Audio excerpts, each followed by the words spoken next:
Patuloy na nilalampaso ng Indiana Pacers ang Knicks sa mismong home court nila. Itong si Siakam naman ang kumakamada ng malaking numero sa first half ng kanilang laban.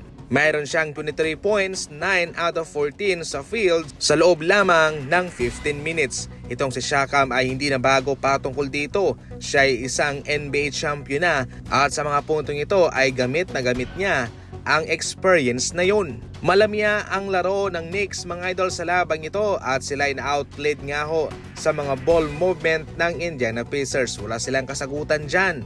Maganda naman yung scoring dito ng Knicks. Si Karl Anthony Towns lagpas 20 puntos na.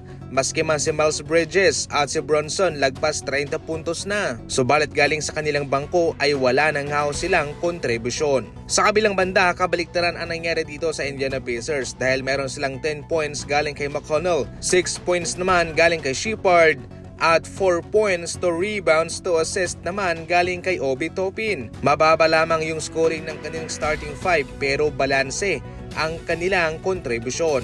Si Pascal Siakam lagpas 35 points na. Si Haliburton hindi masyadong maganda yung kanyang tempo, 14 points lamang siya pero malaking impact ang kanyang naibibigay sa ball movement. Nakuha na ho ng Indiana Pacers ang Game 2, lamang na sila at kanilang tinalo ang Knicks sa bahay nito mismo. Lamang na sila 2-0. Malaking problema para sa NBA itong ginagawa ni Shai Gilgeous-Alexander. Marami sa ngayon ang naiirita na parang hindi raw nabibigyan ng hustisya ang Minnesota sa kanilang tapatan versus OKC Thunder, especially kay Shai na sa ngayon ay tinatawag na ngang foul merchant. Nagbebenta na ng foul sa kalaban, ginagamit niya ang kanyang estilo para mag-take advantage sa mga referee na wala namang ginagawang hustisya para sa Minnesota. Yan sa ngayon ang mainit na usapin, especially mga idol sa mundo ng NBA. Tila nakakalimutan raw ng liga na marami nang nawala ng interest na manood ng mga laban dahil sa mga ganyang estilo. At ngayon, ito'y kanilang hinahayaan lamang itong kay Shai. Take note mga idol na malaki ang problema ng liga patungkol sa viewership at dumagdag pa sa ngayon itong kay Shai. Ayon mismo sa mga netizen, ito yung rason kung bakit wala nang nanonood ng mga laban ngayon sa NBA. Pero para mismo kay Kumi Adam Silver ay parang okay lang ito. Well, kung ito'y tagumpay man para sa kanila, definitely ito ho'y malaking problema long term sapagkat lalong mawawala yung kanilang mga tagapagpanood. Hindi naman daw sila kampe para sa Minnesota pero dapat patas lang na basketball ang kanilang makita. Para makatalpak, magparehistro muna sa mga first timer pa lang dyan at malaking bonus ang naghihintay sa inyo. Heto ang ating laban sa ngayon. Pumili ka lang dyan. Siyempre, huwag kalimutang gamitin ang ating promo code.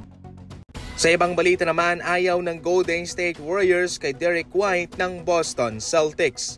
Mainit ang pangalan ni Derek White sa Warriors at maraming mga eksperto at mga analyst ang nag-uugnay sa kanya. Marahil ito raw ay kanilang mapapakinabangan considering na malaki ang kanyang in-improve at papel na ginagampanan sa Boston Celtics. Dahil sa malaking kinakaharap na payroll problem sa ngayon ng Boston mga idol, inaasahan nga raw na kabilang itong si White sa kanilang papakawalan.